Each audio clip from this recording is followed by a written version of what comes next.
Πώς ξεκίνησε όλο αυτό? Τότε που πέθανες. Και τότε που πέθανες εσύ?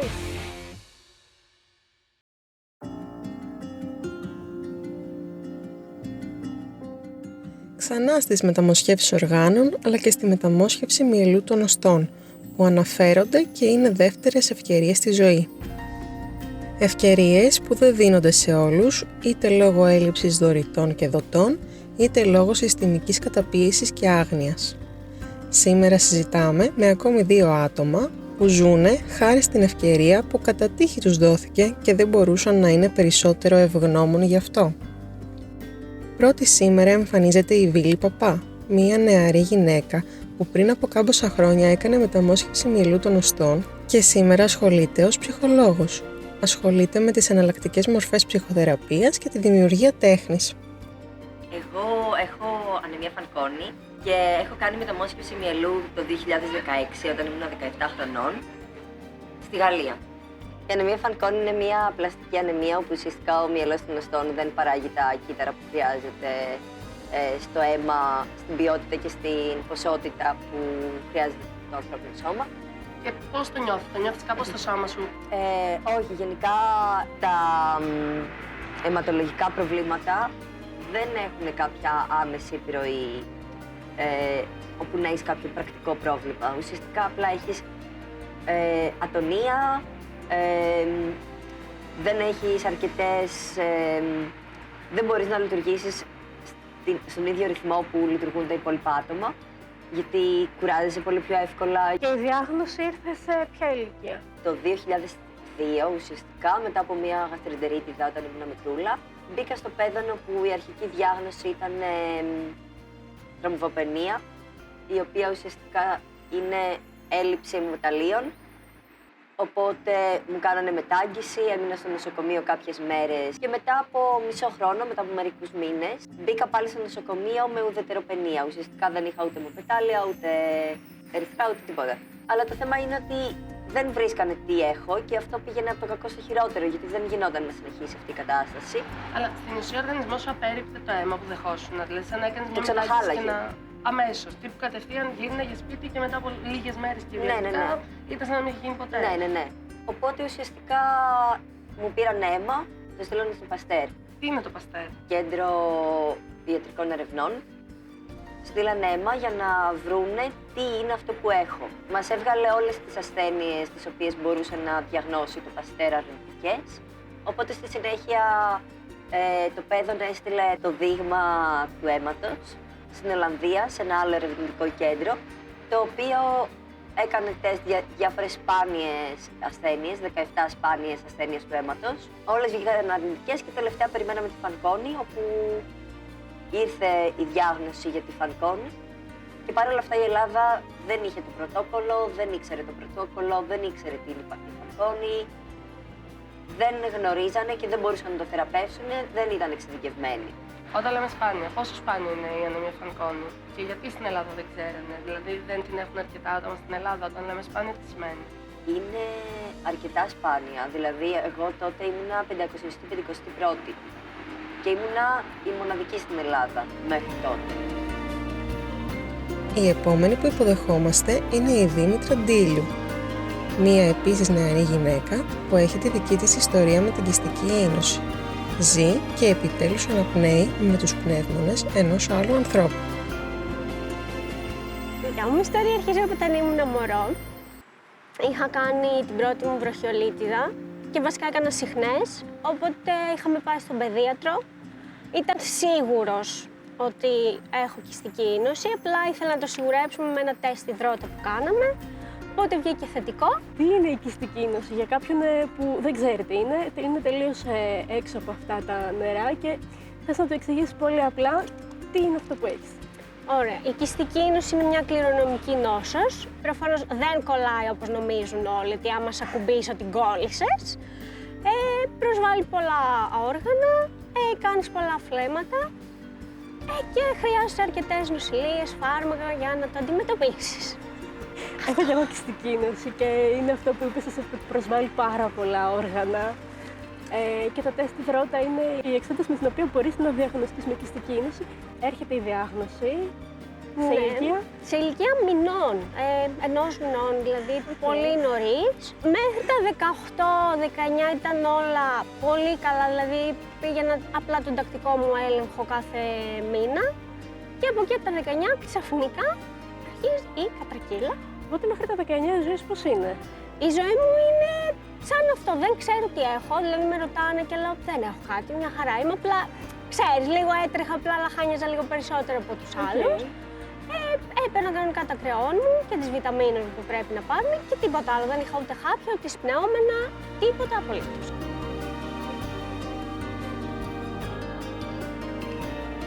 Πώς κανονίσουν όταν πήγες στη Γαλλία και τι συνέβη εκεί? Εγώ πήγα στη Γαλλία όπου με έστειλαν σε ένα εξειδικευμένο κέντρο στο Παρίσι και διέγνωσαν ουσιαστικά εκεί πέρα ανεμία φανκών τύπου Α, όπου είναι η πιο συνηθισμένη.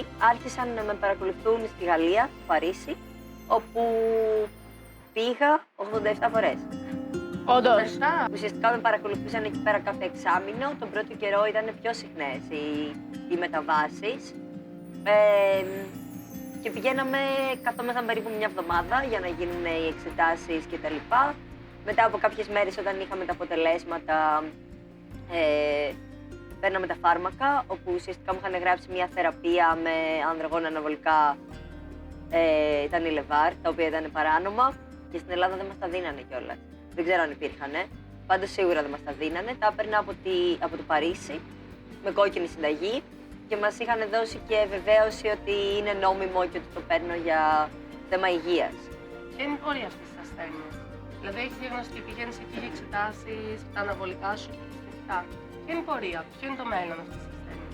Γενικά είναι επικίνδυνο, είναι μεγάλα τα ποσοστά που παθαίνουν λευκαιμία, είναι μεγάλα τα ποσοστά που παρουσιάζουν διάφορα άλλα προβλήματα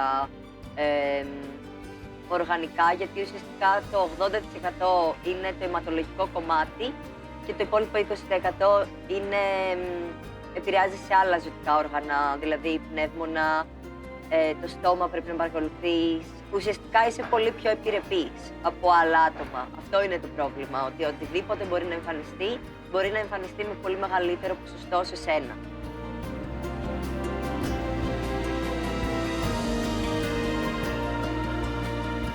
Μετά τα 19 απλά ξαφνικά, δεν είναι ότι μου έδωσε σιγά σιγά σταδιακά τα πρόβλημα. Αρχίζω να μην μπορώ να πάρω ανάσα, να χρειάζομαι συχνές νοσηλίες. Οπότε εκεί ήρθε εμένα το μπαμ και κατάλαβα τι σημαίνει κυστική νόση. Για σένα σε εκείνη τη φάση τι σήμαινε? Σήμαινε ότι τώρα αρχίζω να καταλαβαίνω ότι δεν έχει σημασία να τα κάνεις όλα. Θα έρθει η κατρακύλα στην υγεία. Θα μαζευτούν τα φλέμματα, θα χρειάζεσαι τις νοσηλίες, τις χρειαζόμουν ανά 15 μέρες ήμουνα μέσα και χωρίς να μου κάνουν και κάτι, δηλαδή έπαιρνα τις αντιβιώσεις και δεν έβλεπα βελτίωση. Τα παράτησα, λέω δεν μπορώ, εγώ τα παρατάω, κάντε ό,τι θέλετε. Και εκεί έρχονται οι γιατροί μου, μου λένε υπάρχει μια λύση, να μπει σε λίστα για μεταμόσχευση πνευμών. Και δεν το σκέφτηκα, λέω ναι, κάντε ό,τι να κάνετε, λέω πραγματικά θέλω να ξαναπερπατήσω, να ξαναβγώ από το σπίτι μου, να δω τους φίλους μου, να κάνω ταξίδια, να συνεχίσω τη σχολή μου. Και λέω ναι, κάντε, δεν με νοιάζει, το ναι από μένα το έχετε. Τι γίνεται όταν το σώμα σου δεν αντέχει, αλλά καλείσαι να περιμένεις πάρα πολύ καιρό για να βρεθεί μόσχευμα, και αν είσαι αρκετά τυχερός να βρεθεί, αυτή είναι μια οπτική που καλείται να αναλύσει η Βίλη και η Δήμητρα. Εγώ γράφτηκα ουσιαστικά στη λίστα μεταμοσχεύσεων πάνω από την πρώτη μέρα της διάγνωσης και στον Παγκόσμιο Οργανισμό Μεταμοσχεύσεων και στον Ελληνικό. Ήμουν αρκετά ψηλά, παρόλα αυτά περίμενα από το 2003 μέχρι το 2015 και οι πιθανότητες για να βρω δότη ήταν 1%. Κάποια στιγμή βρέθηκε ένας δότης με 70% συμβατότητα, αλλά η γιατρός μου είπε ότι δεν θα την έβγαζα, οπότε δεν μπορούσε να γίνει μεταμόσχευση με έναν δότη με 70% συμβατότητα. Το 2015 λοιπόν, τον Νοέμβριο, βρέθηκε δότης, όπου ήταν μια κοπέλα Γερμανίδα 24 χρονών, προφανώς αυτά είναι απόρριτα, αλλά τα άμαθα. Και αυτή έγινε δότης επί τούτου για να μεταμοσχευτεί το άτομο στις γιορτές. Το 2014 εμφάνισα 3 όγκους στο σηκώτη, οι οποίοι ήταν πάρα πολύ σοβαροί και έκοψα τα φάρμακα, γιατί τα φάρμακα ουσιαστικά επηρέαζαν το σηκώτη. έκοψα τα φάρμακα και η κατάσταση από τότε πηγαίνει από το κακό στο χειρότερο. Όταν σε πήραν τηλέφωνο να σου πούνε ότι βρέθηκε δότης, πού βρισκόσουν, τι έκανες? Ήμουνα στο σπίτι μου, στον καναπέ, έπαιζα Farmville στο iPad και ήταν δίπλα μου η μάνα μου που έβλεπε τηλεόραση. Νομίζω δεν μας πήραν τηλέφωνο, μας ήρθε mail. Ήτανε τίγκα σοκαρισμένη και ήμουν σε φάση τι έπαθες, τι έγινε και μου είπε, ξέρω εγώ, ότι βρήκανε δότη και τέτοια, εκείνη ήταν τίγκα χαρούμενη. Δεν ήμουν σίγουρη αν ήμουν χαρούμενη, γιατί ουσιαστικά τότε ήμουν τρίτη ηλικίου και ξαφνικά χτύπησε όλο το άγχος το τι θα γίνει με το σχολείο, τι θα γίνει, είμαι τρίτη ηλικίου, οι Πανελλήνιες πώς θα περάσω στη σχολή και είμαι έτοιμη να μπω σε μια τέτοια διαδικασία. Ποια είναι η διαδικασία της μεταμόσχευσης μυελοθανωστών? Μπαίνω στο νοσοκομείο, μου κάνουν εισαγωγή, περιμένω περίπου 4-5 μέρες για να ξεκινήσω την ραδιοθεραπεία ουσιαστικά, όπου έκανα ακτινοβολία, έκανα μία φορά ακτινοβολίες για να καταστραφεί ο μυελός, ο οποίος υπάρχει ήδη, να αποδυναμωθεί βασικά, ούτως ώστε στη συνέχεια χημειοθεραπείων, όπου έκανα 10 μέρες χημειοθεραπείες, να μπορέσει να καταστραφεί ο μυελός για να δεχτεί το σώμα σου το νέο μυελό. Πήγα, μεταφέρθηκα εκεί πέρα, έκανα την πρώτη ραδιοθεραπεία, η οποία ήταν φρίκι, γιατί σαν διαδικασία δεν έχει τίποτα. Το θέμα είναι όμως ότι μετά ξερνάς απευθείας, γιατί δεν είναι σαν τις χημειοθεραπείες που ξεκινάνε τα συμπτώματα των χημειοθεραπείων μετά από λίγο καιρό. Μετά ουσιαστικά σε βάζουν σε μια απομόνωση, σε έναν αποστηρωμένο χώρο, στον οποίο εμένα μου είχαν πει στην αρχή ότι δεν θα μπορείς να βλέπεις κανέναν και κάτι τέτοια και είχα πανικοβληθεί γιατί ήμουν σε φάση θα τη βγάλω 2 μήνες μέσα σε ένα δωμάτιο που δεν θα βλέπω κανέναν. Δεν γίνεται. Παρ' όλα αυτά δεν ήταν έτσι. Ήταν απλά ένας αποστηρωμένος χώρος με τα κατάλληλα μέσα για να αποστηρώνεται σωστά. Είχε έναν προθάλαμο στον οποίο ντυνώσουν, προετοιμαζόσουν με γάντια και τέτοια και έμπαινες μέσα στο δωμάτιο καθαρός. Μου βάζουν μια ειδική στολή, νοσοκομιακά, και με μεταφέρουν στο δωμάτιο της καραντίνας ουσιαστικά, το οποίο έχει μέσα όλα μου τα πράγματα. Είχε το λάπτοπ μου, το οποίο είχε περάσει από κλίβανο, όλα μου τα πράγματα είχαν περάσει από κλίβανο μέχρι και τα λαστιχάκια μου για τα μαλλιά. Είναι Γαλλία, οπότε τα πράγματα είναι πολύ διαφορετικά, δεν είναι δημόσιοι υπάλληλοι. Και είναι έχουν περισσότερο χρόνο να ασχοληθούν με τους ασθενείς τους και είναι πολύ πιο ήρεμοι. Δεν έχουν αυτό το χάος της Ελλάδας, το πρέπει να τα βγάλω όλα πέρα και δουλεύω υπερορίες κτλ.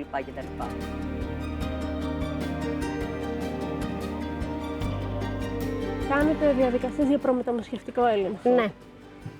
Οπότε τις έκανες σε Ελλάδα. Ναι, τις έκανα Ελλάδα, στα Γιάννενα, γίναν όλες. Τις στείλαμε, πήγαμε μέχρι τη Βιέννη. Είχαμε και αυτό το τραγικό. Με είδαν κανονικά, μου λένε εντάξει όλα μια χαρά. Γυρίζοντας, μας στέλνουν ένα mail που λένε δεν μπορούμε να σε κάνουμε δεχτεί στη λίστα της Αυστρίας γιατί το πρόγραμμα έχει κλείσει. Τι χρονιά ήταν αυτό? Το 18-19 εκεί, ναι. Οπότε, ναι, γυρίζοντας στην Ελλάδα, μπαίνω στη λίστα της Ελλάδας και από εκεί ξεκινάει ο Γολγοθάς, περιμένοντας να Επίσημα χτυπήσει πότε το μπήκε στη τηλέφωνο. λίστα? Επίσημα μπήκα το 20, νομίζω με 21. Επί COVID. Ναι. Πώς το βίωσες αυτό? Λίγο δύσκολα γιατί ήμουνα αυτό της ανυπομονησίας πότε θα χτυπήσει το τηλέφωνο, να μου λένε ότι τώρα δεν γίνεται λόγω COVID, ό,τι και να είναι δεν θα μπορούμε να στο κάνουμε. Οπότε ουσιαστικά περίμενα 5 χρόνια. Ναι, μέχρι που χτύπησε το τηλέφωνο πριν 1 χρόνο και μου λένε βρήκαμε πνεύμονες. Έλα στον Άσιο, σου περιμένουμε.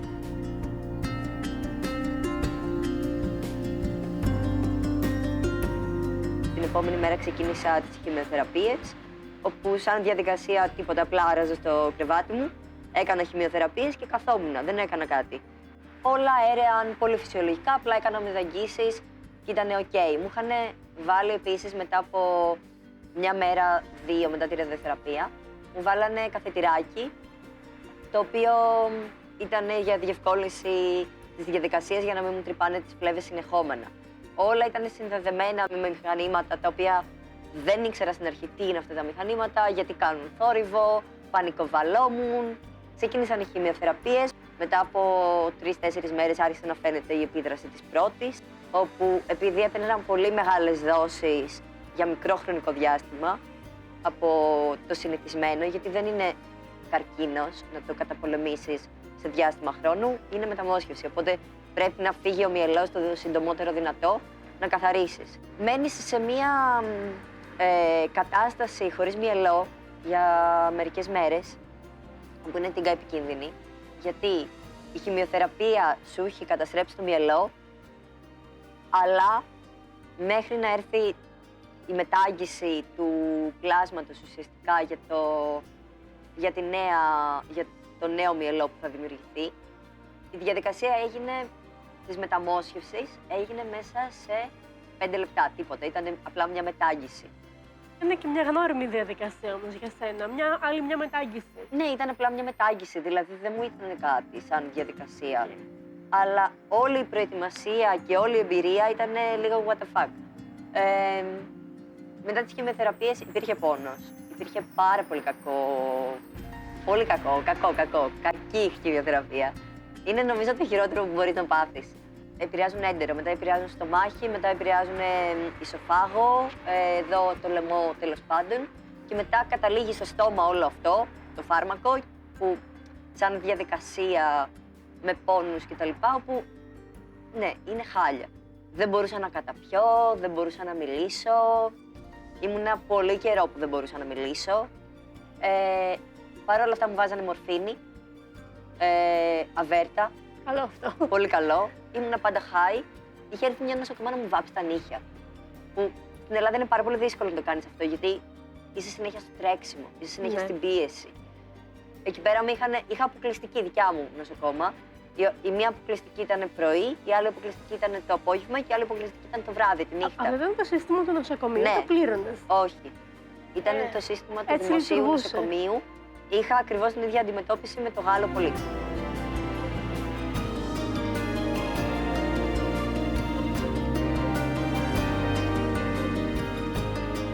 Άρα, όταν ήρθε το τηλεφώνημα, πού ήσουνα? Μόλις είχα γυρίσει από καφέ και ξαφνικά μου περιμένω το φαγητό, μου λέει μας φεύγουμε. Του λέω πάμε, τώρα γύρισα από τον καφέ, πάλι θα ξενηγούμε. Μου λέει παίρνει τηλέφωνο από τον Άση. Καλά, του λέω μην μου κάνεις πλάκα, του λέω δεν παίζουμε με αυτά. Εγώ ήταν η αντίδραση μου, ξέρεις, πρωταπριλιά φάση. Μου λέει όχι, με πήραν τηλέφωνο, φεύγουμε. Ωραία, λέω, φεύγουμε, τέλεια. Πήρα τις φίλες μου, γιατί είχαμε κανονίσει και καφέ τρομάραμε στην επόμενη εβδομάδα. Οπότε λέω, ξέρετε, άκυρος ο καφές, πάω για μεταμόσχευση. Φύγαμε, εγώ ήμουν με ένα χαμόγελο, δεν σκεφτόμουν τίποτα. Λέω, ωραία, αφού αυτό ήθελα, πάμε και ό,τι γίνει. Οπότε ναι, η αντίδρασή μου ήταν αυτή. Λες και πάω σπίτι, χαρά, πάμε για πάρτι. Και φτάνει στον Άσιο και μετά εξελίσσεται μια άλλη διαδικασία. Ναι. Ήταν όπως το είχες φανταστεί. Κοίτα, δεν θα πω, είχα άγχος, οπότε η αλήθεια είναι ότι όσοι έρχονταν, ξέρεις, να μου κάνουν τις διαδικασίες, δεν πολύ τους έδινα σημασία. Εγώ ήμουν χαμένη στις δικές μου σκέψεις. Απλά ήταν μια συνήθεια και πάω σε ένα νοσοκομείο, κλασικό πράγμα για μένα. Δεν μου έκανε εντύπωση πού πάω, τι είναι αυτό το πράγμα. Μέχρι που ήρθαν το πρωί και μου λένε θα σε ετοιμάσουμε, θα περιμένουμε το OK από τους συντονιστές ότι όλα είναι καλά για να προχωρήσουμε. Οπότε σκέψου δεν περνάνε ούτε 5 λεπτά από αυτό που μου είπανε και μου λένε πάμε, κατεβαίνεις, όλα είναι τέλειο, προχωράμε. Εκεί λέω εντάξει, μάλλον γίνεται πραγματικότητα αυτό που περιμένω τόσα χρόνια. Θα σε πάω λίγο πίσω πριν φτάσουμε εκεί. Οπότε είσαι στη λίστα. Ναι. Καλωδιωμένη με οξυγόνο 24/7. Ναι. Σπίτι, νοσοκομείο, σπίτι. Έχεις σκέψεις. Τι είναι αυτό που σε κρατούσε και έλεγες θα αντέξω, θα το παλέψω, μπορώ? Βασικά το ότι σκέφτηκα εκείνη τη στιγμή βασικά που τα παράτησα, είδα ότι ωραία εντάξει και να τα παρατήσω δεν θα αλλάξει κάτι. Εγώ θα επιβαρύνω ακόμα πιο πολύ την υγεία μου, δηλαδή δεν θα μου πει κάποιος θα παρατάω οπότε θα σου βρούμε κατευθείαν. Λέω όχι, έχεις να κάνεις πολλά πράγματα ακόμα, τόσα έχεις ονειρευτεί, δεν θα τα παρατήσεις. Οπότε συνέχισα και λέω Δήμητρα θα αντέξεις γιατί δεν έχεις άλλη επιλογή. Περιμένεις μέχρι να χτυπήσει το τηλέφωνο. Τι ήταν το πρώτο όνειρο, το μεγαλύτερο? Το μεγαλύτερο, όσο και αν ακούγεται, ξέρεις, για κάποιον πολύ φυσιολογικό, ήταν να δω τους φίλους μου και να βγούμε έξω να περπατήσουμε. Σε καταλαβαίνω απόλυτα. Αυτό Και ήθελα πάρα πολύ. το πρώτο πράγμα που μου έκανε εντύπωση μετά τη μεταμόσχευση είναι ότι περπατούσαμε παρέα και ήμουν δίπλα τους, όχι πίσω τους. Γιατί μπορούσα να συμβαδίσω μαζί τους. Αυτό και ότι μιλούσα και δεν λαχάνιαζε. Τέλειο. Και ξαφνικά ναι, αυτό ακούω τη φωνή μου χωρίς να λαχανιάζω και γυρνάω στον πάγο μου και λέω «Μ' ακούω όντως», λέω «Δεν βήχω», μου λέει «Ω, ωραία, όλα πάνε καλά». Εντάξει, δεν είναι όνειρο, το ζω.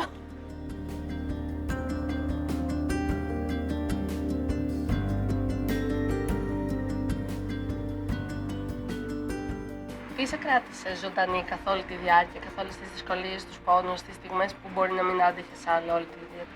Και επικοινωνούσαν όλοι μου οι φίλοι με τη μαμά μου. Η οικογένειά μου ήταν full μαζί μου. Ήταν αυτοί που με κράτησαν στη ζωή βασικά. Δηλαδή, το νιώθα και χρέος, κατάλαβες. Από κάποιο σημείο και μετά ήταν χρέος. Ήταν το ότι τι θα κάνουν αυτοί οι άνθρωποι, τι θα κάνει, ξέρω εγώ, η κολλητή μου, τι θα κάνει η μάνα μου, τι θα κάνει η θεία μου. Ποια είναι η διαδικασία μετά τη μεταμόσχευση, με την ανοσοκαταστολή? Γιατί κάποιος δεν πρέπει να σπλησιάσει χωρίς μάσκα? Θα σου πω, δεν έπαιρνα τότε ανοσοκαταστολή. Ήμουν από μόνη μου ανοσοκατασταλμένη με το μυαλό. Γιατί όταν καταστρέφει το μυαλό, δεν έχει καθόλου ανοσοποιητικό Ναι, με τις σύστημα. χημειοθεραπείες. Ναι, δεν έχει καθόλου ανοσοποιητικό σύστημα. Τίποτα, μηδέν. Οπότε έκατσα στο νοσοκομείο 2 μήνες ακόμα, 1 μήνα ακόμα. Βγήκα το Μάρτιο από το νοσοκομείο και η διαδικασία ήταν ότι έπρεπε να πάω σε ένα. Έπρεπε να συνεχίσω να είμαι στη Γαλλία, γιατί στην Ελλάδα οι συνθήκες και το ιατρικό σύστημα δεν είναι αρκετά ασφαλές για να επιστρέψω. Δεν είχα τρόπο να μείνω στη Γαλλία, τα σπίτια ήταν πανάκριβα, είχαμε ξεπαραδιαστεί, δεν μπορούσαμε να πληρώσουμε διαμονή κι άλλη. Η γιατρός μου με βοήθησε πάρα πολύ και μας βρήκε σπίτι. Τύπου μας βρήκε σπίτι από προσωπική της φίλη, η οποία μας φιλοξένησε χωρίς λεφτά. Δεν επιτρεπόταν να βγω, δεν επιτρεπόταν να κάνω πάρα πολλά πράγματα, αλλά Όπως. για όλα. Όπως το να βρεθώ με άλλους ανθρώπους, το να βγω έξω, το να πάω σε μαγαζιά, το να πάω σε κλειστούς χώρους, σε καφετέριες. Με εμένα να κάνω ό,τι γουστάρω. Οι γιατροί μου να παθαίνουν εγκεφαλικά. Γιατί εγώ έβγαινα παντού κανονικά. Πηγαίναμε βόλτες στα πάρκα, πηγαίναμε για shopping therapy, πηγαίναμε για καφέ. Οπότε όταν ήμουν στη Γαλλία ήμουν με τη μαμά μου. Παρ' όλα αυτά, όταν γύρισα Ελλάδα, το πρώτο πράγμα που έκανα ήταν να πάω στο στέκι μου. Και αρχίζω και ξεσαλώνω και αρχίζω και πηγαίνω σε κλαμπάκια, αρχίζω και πηγαίνω για καφέ, αρχίζω και βγαίνω βόλτες. Συνέχιζες με τις μάσκες και κάπως προσοχή ή... Ναι, συνέχιζα με τις μάσκες τυπικότατα.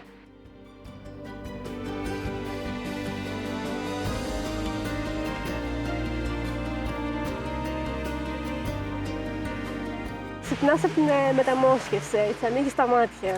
Πώς είναι? Προσπαθούσα να καταλάβω πού βρίσκομαι, γιατί είχα λίγο έτσι μια ζαλάδα. Οπότε την επόμενη μέρα ρώτησα πού είμαι, ενώ αν είναι μέρα, τι ώρα και αυτά. Μου λένε είσαι εδώ, έχει γίνει αυτό, το θυμάσαι, λέω ναι. Οπότε άρχισε μετά, ερχόταν και φυσικοθεραπεύτρια να με σηκώσει σιγά σιγά, γιατί ακόμα μου είχαν το οξυγόνο και μου το είχαν στο μισό. Και εκείνη τη στιγμή μου λέει να στο βγάλω, της λέω ποιο. Μου λέει το οξυγόνο, της λέω μάμα αυτό είναι πανέ. Μου λέει είσαι χαζό παιδί. Μου λέει κάνει μεταμόσχευση, δεν το χρειάζεται. Βγάλ' το. Μου το βγάζει, αλλά ναι, κανονικά μου λέει το έχει συνειδητοποιήσει. Όχι. Ήταν τύπου τι έχει γίνει τώρα, όντως. Άρχισα να συνειδητοποιώ όταν με πήγε στο δωμάτιο και άρχισαμε να περπατάμε και που της μιλούσα κιόλας για να δώσει να καταλάβει ότι ανεβήκαμε σκάλες χωρίς να λαχανιάσω και της λέω κλείνεται. Και το περισσότερο το κατάλαβα όταν βγήκα από το νοσοκομείο που άρχισα να κάνω, ξέρεις, μεγάλες αποστάσεις με τα πόδια. Στην αρχή σιγά σιγά γιατί πονούσα λίγο, αλλά μετά ναι, μπόρεσα και το τρέξιμο, τίποτα. Λέω ναι, συμπίστε με, δεν είναι όνειρο, ζω, πραγματικά ξαναζώ. Και βγάζεις το οξυγόνο έπειτα από 5 χρόνια. Ναι, και γι' αυτό προσπαθώ να το συνειδητοποιώ και έλεγα τσιμπήστε με, κάντε με, ότι δεν έχω πλέον οξυγόνο, δεν έχω στο σπίτι μου οξυγόνο. Δεν χρειάζεται να λαχανιάσω για να πάω από το μπάνιο στο σαλόνι και μετά, ξέρεις, να μην κοιμάμαι καλά γιατί το οξυγόνο έβγαινε. Και ναι, προσπαθώ να το συνειδητοποιήσω. Όταν ένας άνθρωπος έχει συνηθίσει να πεθαίνει, δυσκολεύεται πολύ να συνηθίσει ότι τελικά ζει. Τα κορίτσια μας το εκφράζουν αυτό και νομίζουμε ότι πολλοί κόσμος από εμάς ταυτίζεται και ζει μέσα από αυτές. Τελειώνεις με την ανοσοκαταστολή το Σεπτέμβριο. Πώς άλλαξε η ζωή σου μετά? Άλλαξε η ζωή μου αισθανόμουν καλά. Δηλαδή, δεν υπήρχαν μικροπροβληματάκια, δεν υπήρχε κούραση. Ένιωθα το σώμα μου εντελώς διαφορετικά, γιατί δεν υπήρχε κούραση, δεν υπήρχε το «Α, κάνω αυτό, αυτό και αυτό και έχω κουραστεί». Μου πήρε πάρα πολύ καιρό να νιώσω ότι μπορώ να κάνω πράγματα στη ζωή μου από εδώ και πέρα. Δηλαδή, θυμάμαι να έχουμε την κολλητή μου συζήτηση ότι έφτασες ως εδώ, κάνε κάτι με τη ζωή σου. Ξέρω εγώ, ευχαριστήσου το, ζήσε, κάνε κάτι. Δεν μπορείς να νιώσει ευγνώμων για αυτό που έχεις, για το ότι τα κατάφερες. Γιατί συνέχεια γκρίνιαζα και συνέχεια όλα μου φαίνονταν σκατά και χάλια. Γιατί είχα ακόμα το τραύμα της μεταμόσχευσης για πάρα πολύ καιρό μαζί μου, το κουβαλούσα. Μετά από 3 χρόνια μπορώ να πω ότι άρχισα να είμαι λειτουργική και πάλι, τύπου να πηγαίνω στη σχολή μου, γιατί πέρασα και δεν πήγαινα. Δεν ήξερα τι πρέπει να κάνω. Απλά ζούσα τη ζωή μου, ήθελα να βρω γκόμενους, ήθελα να βγω, ήθελα να είμαι με τους φίλους μου, ήθελα να ζήσω μια ζωή την οποία δεν είχα στην εφηβεία μου γιατί δεν τα κατάφερνα. Μετά τη μεταμόσχευση είχα φιλοσοφήσει τη ζωή πάρα πολύ και ήμουνα πολύ πιο ευγνώμων για μικρά πράγματα και πολύ πιο χαρούμενη με απλά πράγματα, τύπου ότι θα βγω με τους φίλους μου, τέλεια. Δεν με ένοιαζε το να είμαι καλή στη σχολή, το να περνάω τα μαθήματα, δεν με ένοιαζαν αυτά τα συστημικά πράγματα τα οποία θεωρούμε ότι είναι η ευτυχία μας. Η ευτυχία μας δεν είναι αυτά. Δεν είναι το αν θα περάσεις τη σχολή, δεν είναι το αν θα είσαι καλός στη σχολή σου, δεν είναι το αν θα πάρεις πτυχίο, δεν είναι το αν θα έχεις αμάξι, δεν είναι όλες αυτές οι μπαρούφες.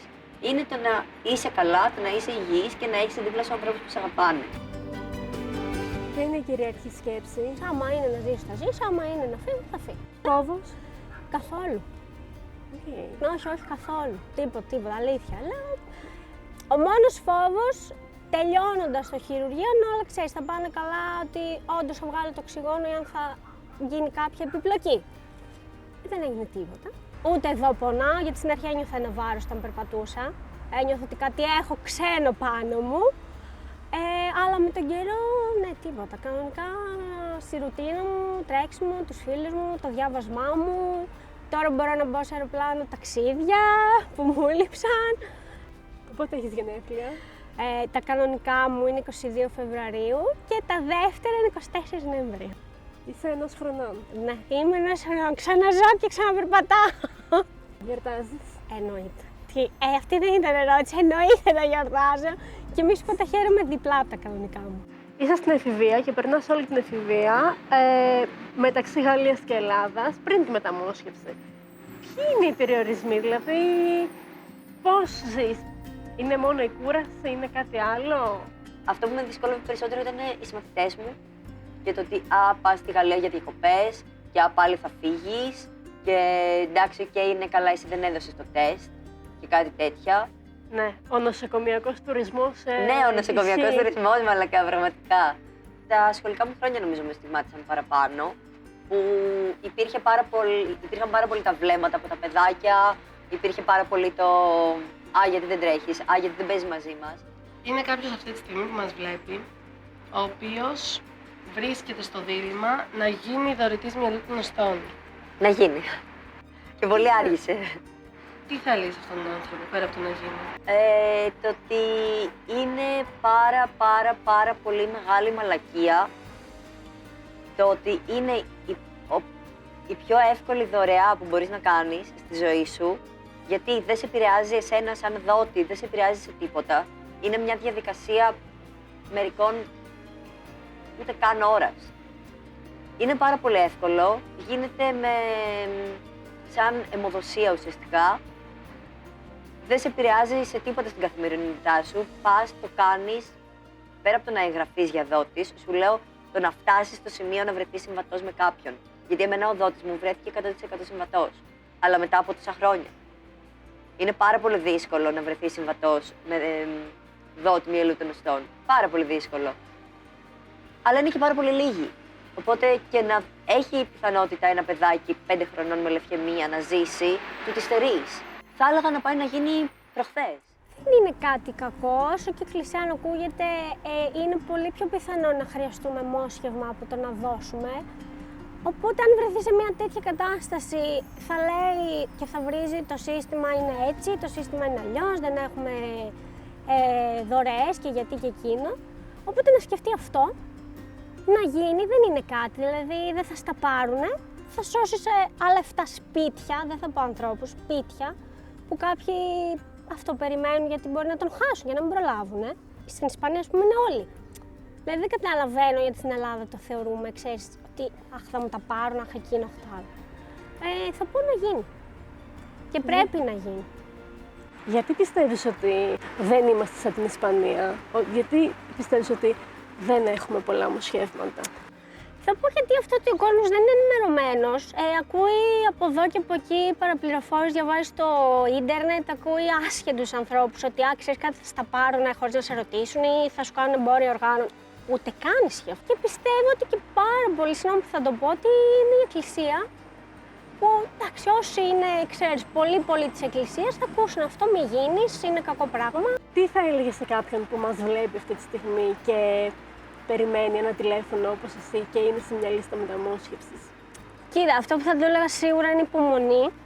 Γιατί δεν μπορείς, μπαίνεις στη λίστα και αύριο τα φέρνουνε. Δεν είμαστε στο σούπερ μάρκετ. Να κάνει υπομονή, να μην τα παρατήσει όπως έκανα εγώ, γιατί πραγματικά μόνο κακό στον εαυτό του θα κάνει. Δεν θα μπορεί να αντιστρέψει την κατάσταση, θα πει τα παρατάθα θα σε λυπηθούν, άντε να το κάνουμε πιο γρήγορα. Αυτό δεν έχει πείσει, το τηλέφωνο θα χτυπήσει, μπορεί να αργήσει, αλλά θα χτυπήσει σίγουρα.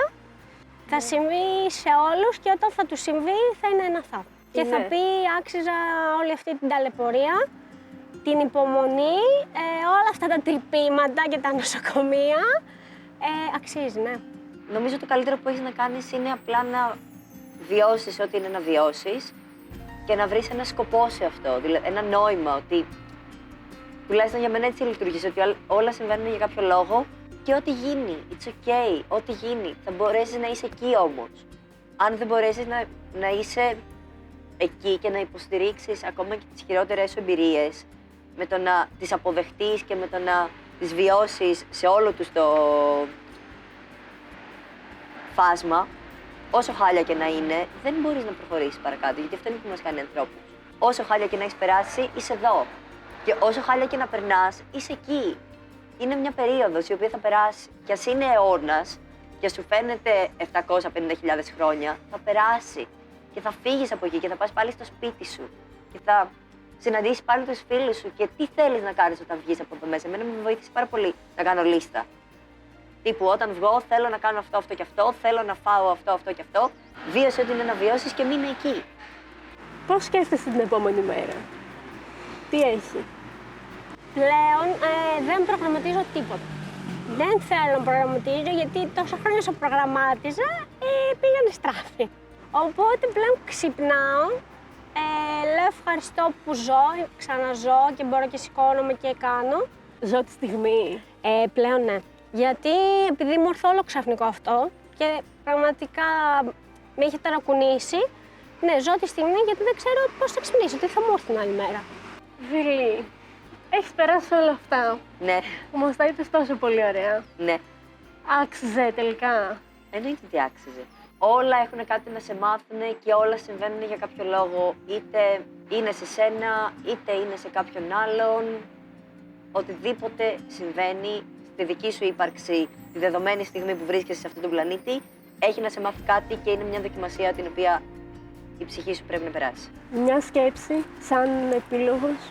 Ότι η ζωή είναι ωραία, ό,τι και να σου φέρει, να το αντιμετωπίσεις όσο καλύτερα γίνεται, να μην τα παρατήσεις ή ακόμη και αν τα παρατήσεις, αυτό που είδα από μένα δεν είναι κακό να ζητήσεις βοήθεια από οποιονδήποτε, είτε από φίλο ή από ειδικό ή οτιδήποτε και να προχωράς με αισιοδοξία. Ξέρω είναι λίγο δύσκολο αυτές τις μέρες που ζούμε, να είσαι αισιόδοξος γιατί σε παρεξηγούν και να είσαι καλά με τον εαυτό σου για να μπορείς και να προσφέρεις και στους άλλους και να μην είσαι μες στη μιζέρια.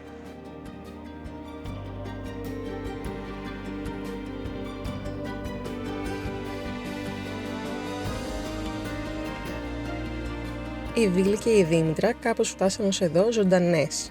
Άσχετα αν υπήρχε ένα σύστημα δυσλειτουργικό το οποίο δεν ψινόταν να βοηθήσει και σίγουρα κόντρα σε κάθε στατιστικό. Θυμίζουμε ξανά ότι δυστυχώς δεν είναι όλοι τόσο τυχεροί να βρίσκονται εδώ ζωντανοί.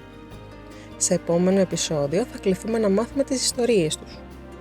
Μέχρι τότε όμως δημιούργησε τις δικές σου ιστορίες και γίνε μέρος της αλυσίδας ζωής, ενημερώνοντας τους δικούς σου ανθρώπους ότι σε περίπτωση εγκεφαλικού θανάτου θες να σώσεις ζωές αντί να πάρεις. Και αν δεν είσαι ακόμα πεπισμένος, stay tuned και θα σου δώσουμε όσες πληροφορίες χρειάζεται να έχεις. Πρωταγωνιστούν Βίλη Παπά και Δήμητρα Ντίλιου. Παραγωγή και παρουσίαση Αναστασία Τασούλα και Ελένα Πολυχρόνη. Κινηματογράφηση Αλεξάνδρα Σεβαστάκη και Τζέννη Σταυροπούλου. Μοντάζ και μουσική επιμέλεια Χρυσάνθη Χριστάκη. Υποτιτλισμός και μεταγλώτηση Νόνη Χριστοδουλόπουλου, Κωνσταντίνος Φυσέκης. Μέσω της Be Visible BU υπό τη συγχρηματοδότηση του Ευρωπαϊκού Σώματος Αλληλεγγύης.